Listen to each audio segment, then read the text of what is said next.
What do Nirvana, Sonic Youth, Soul Asylum, the Smashing Pumpkins, L7, etc. all have in common? Well, aside from forming at the same time period, they're all guitar-centric bands who have been produced by musician, engineer, and producer Butch Vig. Today we're going to talk about a microphone placement trick or shortcut for recording the sound that you want out of your guitar amp, popularized by Vig himself. However, its origin is something that I'm unsure of. Personally, I had the pleasure of working with the late, great Keith Olsen in one of the bands that I was playing guitar in, and he did something very similar right in front of me.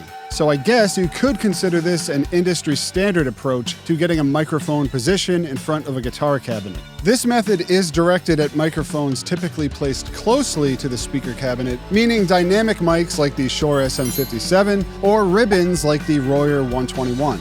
On this particular cabinet, I prefer the Audix i5, and while this is mechanically close to the SM57, it has a different sound character. So, to get started with this simple little trick, dial in your amp and guitar tone as you normally would for the song that you're working on. Next, you need to mute the outputs to your studio monitors and turn your guitar volume knob all the way down, because now you're going to turn your amp all the way up, so that its noise level is at its loudest.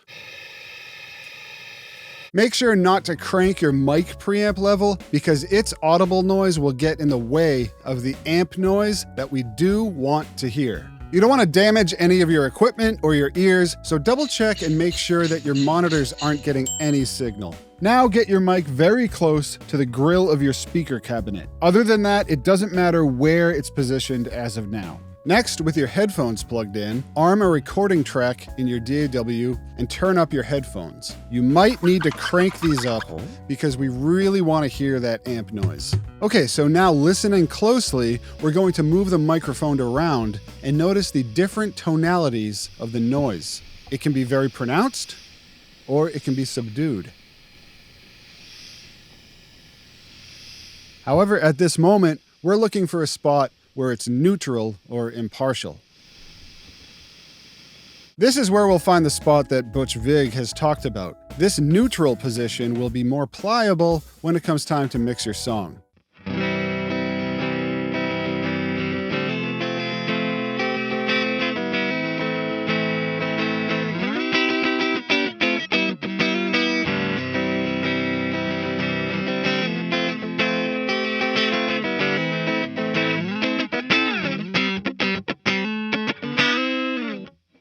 However, if you know for sure that you're looking for a background part, then favor a more mellow approach.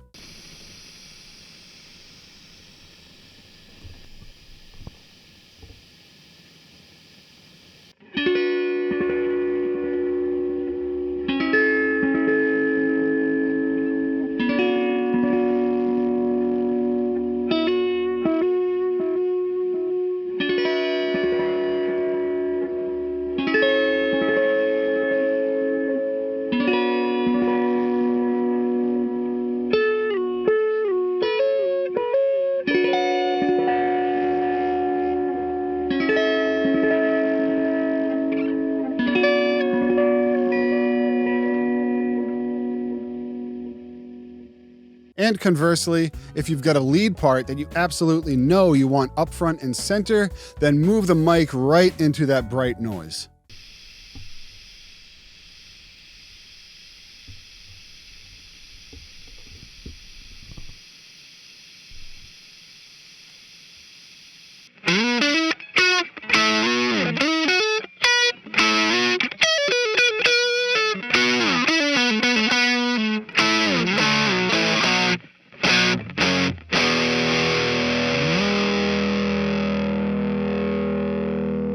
Once you've got the mic placed where you want it, you can turn back the amp volume to normal and track away.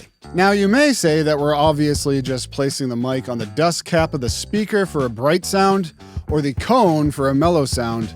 However, given the distance that close mics are from the speaker, even a couple of millimeters in either direction can make a significant impact on your recording. So this takes a lot of that guesswork out of the equation, and hopefully you won't find yourself tediously moving the mic around between recording takes. If at first you take a step back before you record and think about how you want your guitar and amp tone to augment the song that you're working on, then this microphone placement technique will provide a transparent step in the production process, and it will help you avoid the need for dynamic or spectral EQ correction later on during the mix. While this video focuses on a single mic technique, the same approach can be used when dual miking. This way you can achieve a blend of darker and brighter tones that you can use anywhere you want in your production. So, is my content worth a cup of coffee or a chicken wing to you? If so, then any donation at all through the link to my Patreon is greatly appreciated.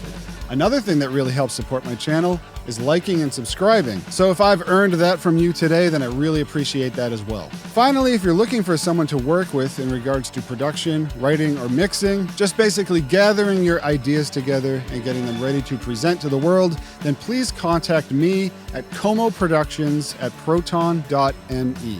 Other than that, thank you very much for tuning in today. I wish you great success with all of your music, and I'll see you next time.